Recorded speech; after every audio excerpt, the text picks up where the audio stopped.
أعوذ بالله من الشيطان الرجيم بسم الله الرحمن الرحيم قل هو الله أحد الله الصمد لم يلد ولم يولد ولم يكن له كفوا أحد. All right, thank you, Yusuf. Jazakallah khairan. I will bring you back later, all right? Now, the translation is this. Allah, God is saying, and this is the 112th chapter of the Quran, and you can look this up later on. Every single one of you will get your own free English translation of the Quran, all right? And this is by the gift from the host again. What do you say? What Arabic word that you would say to them? Shukran. Shukran, right? To all the people. So the translation is this. Allah is saying that say He is Allah one and only. He is eternal, He is needed by all. He begets not, nor He is begotten. And there is none like unto God. So that's the chapter that proclaims the oneness of God.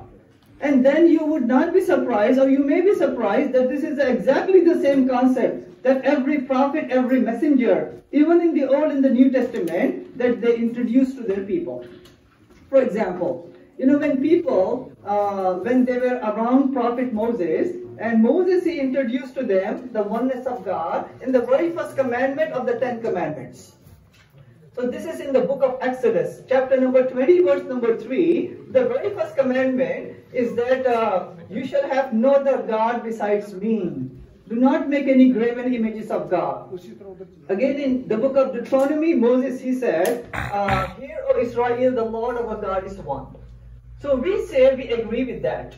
We believe in that. We believe in what Moses mentioned about the absolute oneness of God.